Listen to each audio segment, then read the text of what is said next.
masyado tayong main topic muna tayo, mabsat. Senate Court handa na handa na sa impeachment ni Sara Duterte. Bakit kayo?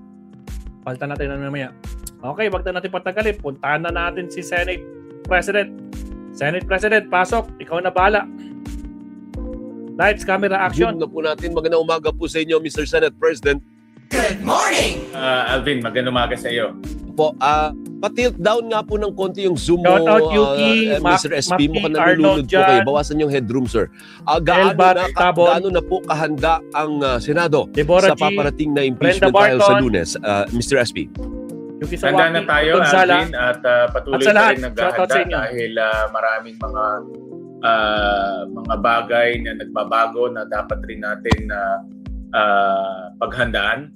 So, tuloy-tuloy. In fact, the other day, nagkaroon kami ng meeting with the security cluster kasama ang PNP, ang AFP, MMDA, Pasay LGU at pinag-usapan namin yung mga pwedeng mangyari sa Lunes.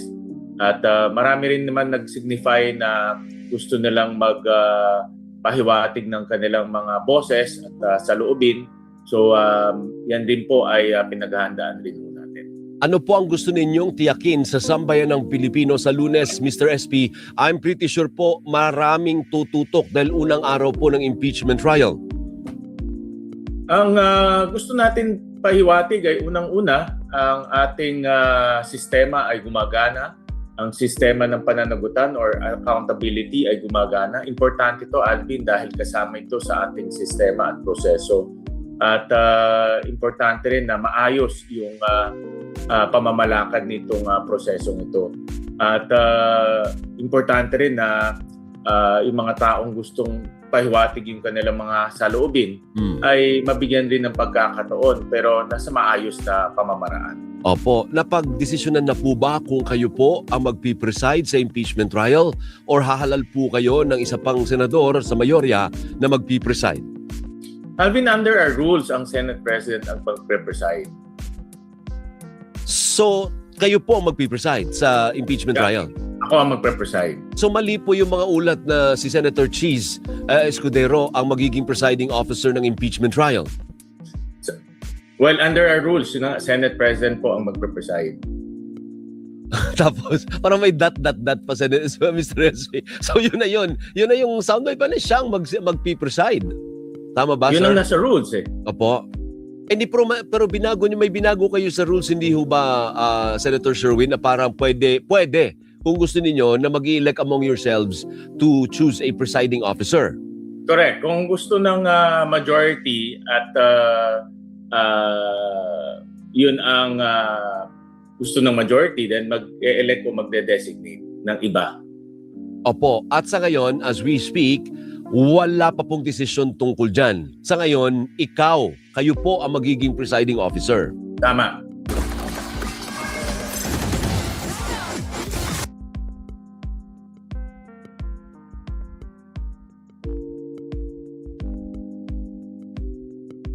Tama, no? Wala pa pong desisyon tungkol dyan. Sa ngayon, kayo po ang magiging presiding officer. Tama. Tama, no? Tama. Opo. So, sa schedule, Mr. SP, hapon pa naman po magsisimula. Anong aasahan ng taong bayan sa pagsisimula ng impeachment trial? May bakbakan na ba kaagad yan o mga formalities muna, mga administrative things muna ang gagawin dyan? Typically, sa first day, yung mga administrative preliminaries, papakilala yung defense, papakilala yung prosecution, magbibigay rin sila ng kanilang mga opening statements at may mga preliminaries rin na tatalakayin. So, yun yung nakikita naming magiging first day. Ito ay patuloy pa rin naming inaayos yung mga aktibidad on the first day at kahapon lang ang deadline nung komento sa pre-trial order. So, yun din ay titingnan din natin. Opo. At kayo po, kung sakasakali nga po na tuloy po sinasabi ninyo na kayo ang presiding officer, do you need a lawyer beside you to guide you, for instance? Or hindi, nag-aral ka, magaling namang mag-aral itong si Senate President Gatchalian, partner, masipag rin. Or kaya mo na-practice mo na at naaral mo na kung paano ang proseso dyan sa isang impeachment? Tuloy-tuloy yung paghahanda natin, Alvin, at tuloy-tuloy rin yung mga pag-aaral natin. Dalawa kasi ang dapat pag-aralan dito among many things. No? First, yung pagpe-preside bilang presiding officer, may mga technicalities. Although the technicalities naman ay governed by rules ng impeachment at rules of court. At dahil ito ay isang political exercise, mangingibabaw yung rules of impeachment. Pangalawa, yung merits ng case na pinag-aaralan din. At ito yung pinakamahalaga dahil yung merits ng case ang magbibigay ng direksyon kung paano ang magiging hatol ng mga senator judges. Opo. So sa tanong, if you need a lawyer beside you when you preside, ano sagot po doon? Hindi naman kailangan na Hindi kailangan. physically beside you, no? Dahil pag makikita natin yung setup, even for Senate President, wala siyang katabi. Yeah. No? So hindi naman physically beside you, but importante dito yung preparation, yung initial preparation ang pinakamahalaga. Meaning bago ka pumasok doon, handa ka na sa mga pwede mangyari. So kaya nga napakabigat yung preparation dahil tinitignan namin lahat ng scenarios, tinitignan namin lahat ng posible mangyari. Kaya kaya mahabang pag-aayos at mahabang preparasyon. And I have no doubt that you will come prepared. Ikaw pa ba? Sa lahat naman, kahit naman hearing ng energy dati, Ways and Means naman, you do not come unprepared, Mr. SP. So, wala tayong question dun sa preparation. Talagang you will come in prepared for Monday. Yeah. Well, salamat Alvin. Ganyan naman talaga ang ugali natin. Nag-heavy preparation tayo. Sabi ko nga, doon sa security cluster, mas maganda ng over-prepared kaysa under-prepared. Pero marami kasing nangyayari all at the same time. Of course, yung security aspect, yung physical arrangement aspect, pati generator nga, sinisigurado namin na ayusin generator para pag nagka-brownout, meron tayong kuryente. So maraming preparation na nangyayari all at the same time. Aside from preparing to preside and preparing to analyze the case. How many senators do you expect to come on Monday, Mr. SP? Kasi, I don't know kung nag-signify na ba yung grupo ni former Senate President Alan Peter Cayetano that they will join and participate sa impeachment trial? Ina-expect ko naman mag-participate lahat ng kayang mag-participate. Alam naman natin yung iba ay hindi makakapag-participate. For example, si Senator Jinggoy, hindi siya makakapag-participate. Si Senator Bato de la Rosa, matagal nang hindi nakakapunta sa Senado. So lahat ng physically pwedeng mag-participate, inaasahan natin magpapasok on Monday. So you are expecting around the 22 remaining senators will participate sa Monday? Tama. Okay, so kung 22 po yan, paano yung count po natin ng threshold? Yung hindi ba kailangan natin ng porsyento for conviction? Paano po yun? Hindi pa naman pag-uusapan yan on Monday. No? May tamang araw at tamang panahon para pag-usapan yan. So ngayon, sabi nyo naghanda po kayo, Mr. SP.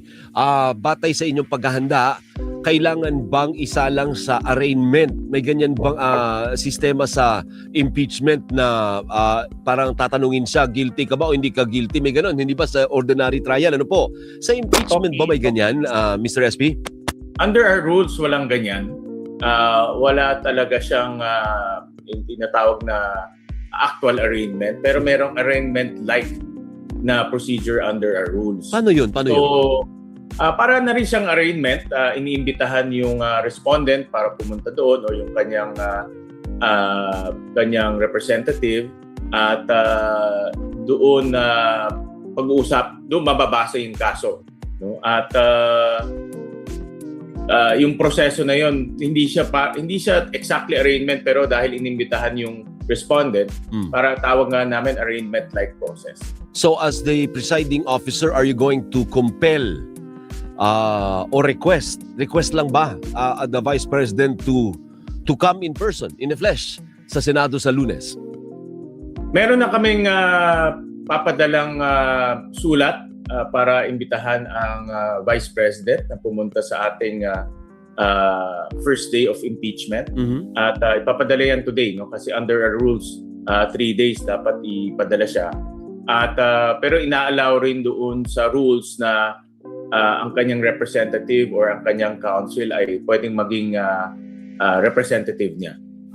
So merong ganyan ganyan na proseso under rules at today ipapadala namin yung summons. Opo, Mr. SP. So, ibig sabihin niyo po, hindi siya compelled to come in person, na siya mismo, pwede yung kinatawan niya lang.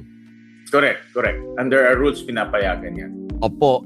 Paano po yan pag tinawag siya ng prosecution? Pwede ba siya ipatawag ng prosecution in the first place? Halimbawa, sa pag-usad ng kaso, pwede siya ipatawag as hostile witness? O bawal yun? Sa alam ko, kailangan rin may abiso Already, yan. Yung mga handa-handa na. witnesses, inaabiso yan in advance. Opo. So, sa aming napag-agrihan o napagkasunduan ng prosecution and defense na magbibigay ng oras para ipatawag yung mga testigo. Opo. At gaano po 3 days. 3 days yung 3 days din, napagkasunduan nila. At gaano po katagal, batay sa inyong tansya, na matatapos po natin ang buong proseso, Mr. SP? Nung tinitignan namin yung araw, hiningi ng prosecution 60 plus days. Sa defense is about 30 days. So mga around 90 to 90 plus days yun. Pag dinivide natin yan ng 3 times a week, aabot tayo ng mga 7 to 8 months. Kaya matagal. No? So ito pa naman ay rinirepaso along the way. Depende rin yan kung papatawag ng 2 kampo yung lahat na nasa listahan nila. Pero as we stand right now, 7 to 8 months yung nakikitang paglilitis. So what do you think of the 7 to 8 months? You think it's too long? Or pwede na? Or baka naman pwede pang iksian? 3 buwan na lang, tapusin na natin to para hindi maglinger, hindi humaba. Well, depende yan sa bilang ng testigo o yung testigong ipapatawag. At depende rin yan sa prosecution kung tatapusin nila lahat ng articles. So depende yan sa takbo ng impeachment. Pero nakahanda naman tayo kung aabot talaga ng ganyan. Ang kailangan lang tignan ay yung mga mahalagang batas na pag-uusapan dahil nga meron pa tayong 50 na LEDAC bills na dapat tapusin in the next few months. Tapos meron pang budget season na papasok by August. No? So dapat rin pag-aralan yan. Actually, yun ang susunod kong tanong. Paano ninyo hahatiin? Diba pa? Kasi ang schedule ng impeachment trial, Mr. SP, hapon. Di ba nyo sabihin sa umaga, budget? Ganun ang mangyayari. Pag nag-umpisa na yung session, ang session gagawin in the morning, mga around 10, and then ang impeachment sa hapon, pero 3 times a week. So talagang napakahirap yung pagbabalanse ng oras, lalo na kung may mga hinahabol na committee reports at may hinahabol na budget. Napakahirap talaga. Hindi, aminado ako, hindi ganun kadali ang mangyayari dahil nga maraming pagbabalanse ng oras. Opo. Pero sa palagay po, politically speaking, can we afford na humaba ang proseso? Kasi yan po, divisive po yan eh. Kasi maraming pro, maraming anti. Ibig sabihin, masusustain po yan kung 7 to 8 months sa Mr. Senate President. Politically speaking, can we afford that na hati-hati po ang buong bansa for hanggang 8 months leading to the elections? Well, nasabi ko kanina, Alvin, talagang mahaba yung proseso, no? 7 to 8 months. At pipilitin natin na maiksian to dahil nga, ako, I agree with you, very divisive itong prosesong ito dahil may kanya-kanyang mga supporters, may kanya-kanyang mga grupo, at very divisive. So the shorter, the better. Better rin sa amin dahil makakabalik kami sa pagbabalangkas ng batas at sa budget. Pero sa ngayon, yan ang napagkasunduan at susundan lang natin kung ano yung mga napagkasunduan during pre-trial. May siningit na tanong, Mr. SP, may paramdam daw ba si Senator Bato na dadalo siya o wala? Bato, Tahimik.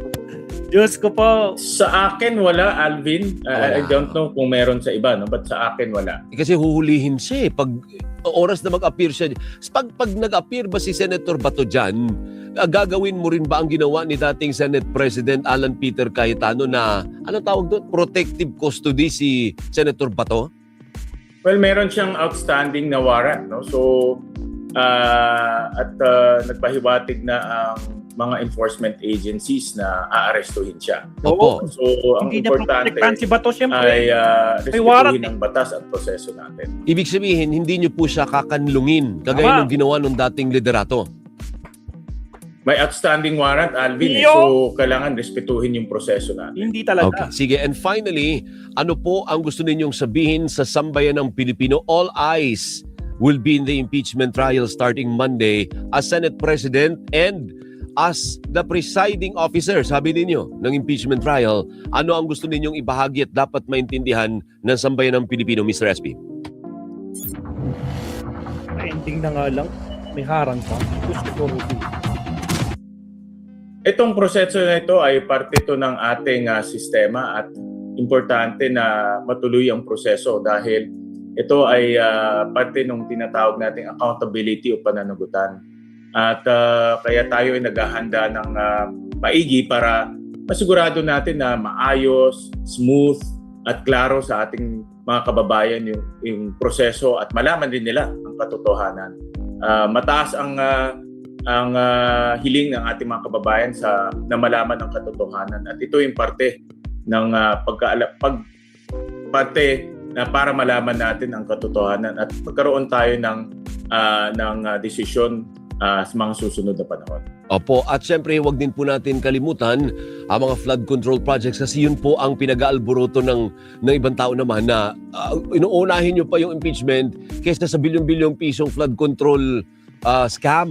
May assurance naman po na magtutuloy-tuloy naman po ang investigasyon ng Senate Blue Ribbon Committee dun sa flood control scam o tapos na po yun?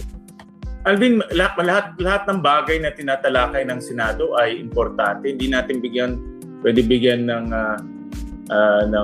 hindi natin pwedeng sabihin na mas importante ito mas hindi importante. Lahat ng bagay importante. Yung pag-iimbestiga ng flood control, ang impeachment, pagbabalangkas ng batas. Ang daming tinitignan ko yung listahan ng batas kagabi.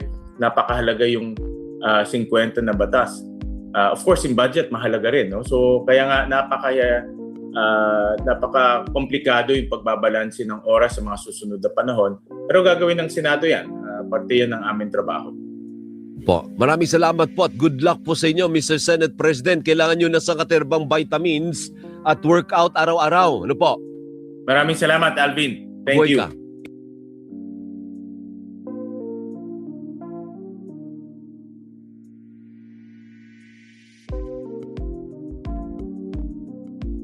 Sorry naman, naka-off na naman yung mic natin. Nakakalimutan ko i-on dito eh. Okay, alright. So maraming salamat, Senate President Sherwin Gatchalian, no? Na talagang handang-handa na siya para sa impeachment ni Sara sa Lunes, mga kakabsat. Wala nang atrasan to. Kaya kabahan ka na, Lustay. Again, shoutout sa mga kasama natin. Macwan, Carl Alejo, Desert Spring, Arnold, Deborah G, Yuki Sawaki, Macwan, si Simply Talkies. Siyempre, pakisubscribe. Gawin ng 100,000 yan. Si P. Dandan, sino pa ba?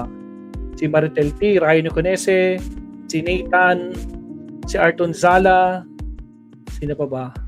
At saka sa lahat ng mga dumalaw sa atin, shoutout sa inyo. Alright, so ito may breaking news to kanina ko pa pinapapakita ko ulit. DCMM Radyo Patrol Flash Reports. Dani na isampana ng Office of the Ombudsman dito sa Sandigan Bayan ang kasong plunder laban kay Senator Rodante Marcoleta. Antabayanan pa ang ilang detalye sa balitang ito maya-maya lamang dito sa ating himpilan. Yan ang balitang kumpirmado, sigurado. Ito ang Radyo Patrol, Nico Bagsik, DZMM. Thank you very much, Nico Bagsik. DCMM Radyo Patrol Flash Alright, next topic tayo, Mabsat. Mamaya natin pag-usapan si Marcoleta, pang second live ko siya, Mabsat. Wag muna ngayon. Mamaya, siguro pagkatapos ng lunch, alauna, pag-usapan natin mamaya. Anong oras na? It's already 11. Bigyan niyo ako ng 2 hours. Pag-aralin ko muna yung mga details. Pero alam naman natin actually yung pinawan. Okay, next topic tayo, Mabsat. Countdown mo tayo in 30 seconds. Here we go.